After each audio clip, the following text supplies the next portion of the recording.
Assalamualaikum. Selalu semangat, selalu bersyukur, selalu menggali memaksimalkan akal dan iman. Merdeka! Sekali merdeka tetap merdeka. Al-Kisah Abu Nawas tentang ketenangan hati. Sudah lama Abu Nawas tidak dipanggil ke istana untuk menghadap Baginda Raja. Abu Nawas juga sudah lama tidak muncul di kedai teh. Kawan-kawan Abu Nawas banyak yang merasa kurang bergairah tanpa kehadiran Abu Nawas. Tentu saja keadaan kedai tak semarak karena Abu Nawas, si pemicu tawa, tidak ada. Suatu hari ada seorang laki-laki setengah baya ke kedai teh menanyakan Abu Nawas. Ia mengeluh bahwa ia tidak menemukan jalan keluar dari masalah pelik yang dihadapi. Salah seorang teman Abu Nawas pun ingin mencoba menolong. Cobalah utarakan kesulitanmu kepadaku, barangkali aku bisa membantu, kata kawan Abu Nawas. Baiklah, aku mempunyai rumah yang amat sempit, sedangkan aku tinggal bersama istri dan kedelapan anak-anakku. Rumah itu kami rasakan terlalu sempit sehingga kami tidak merasa bahagia, kata orang itu membeberkan kesulitannya. Kawan Abu Nawas tidak mampu memberikan jalan keluar, juga yang lainnya, sehingga mereka menyarankan agar orang itu pergi menemui Abu Nawas di rumahnya.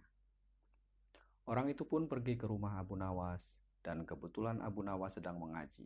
Setelah mengutarakan kesulitan yang sedang dialami, Abu Nawas bertanya kepada orang itu, "Punyakah engkau seekor domba?" tanya Abu Nawas. "Tidak, tetapi aku mampu membelinya," jawab orang itu. "Kalau begitu, belilah seekor dan tempatkan domba itu di dalam rumahmu," Abu Nawas menyarankan.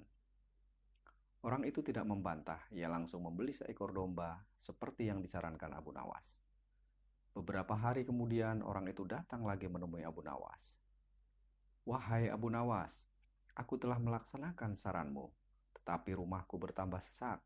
Aku dan keluargaku merasa segala sesuatu menjadi lebih buruk dibandingkan sebelum tinggal bersama domba," kata orang itu mengeluh. "Oh, baiklah. Kalau begitu, belilah lagi beberapa ekor unggas dan tempatkan juga mereka di dalam rumahmu," kata Abu Nawas. Orang itu tidak membantah. Ia langsung membeli seekor unggas dan kemudian dimasukkan ke dalam rumahnya. Beberapa hari kemudian, orang itu datang lagi ke rumah Abu Nawas. "Wahai Abu Nawas, aku telah melaksanakan saran-saranmu dengan menambah penghuni rumahku dengan beberapa ekor unggas. Namun, begitu aku dan keluargaku semakin tidak betah tinggal di rumah yang makin banyak penghuninya, kami bertambah merasa tersiksa," kata orang itu dengan wajah yang semakin muram. "Kalau begitu, belilah seekor anak unta dan peliharalah di dalam rumahmu," kata Abu Nawas menyarankan. Orang itu tidak membantah. Ia langsung ke pasar hewan, membeli seekor unta untuk dipelihara dalam rumahnya. Beberapa hari kemudian, orang itu pun datang menemui Abu Nawas. Ia pun berkata, "Wahai Abu Nawas, tahukah engkau bahwa keadaan di rumahku sekarang hampir seperti neraka? Semuanya berubah menjadi lebih mengerikan daripada hari-hari sebelumnya. Wahai Abu Nawas, kami sudah tidak tahan tinggal serumah dengan binatang-binatang itu," kata orang itu putus asa.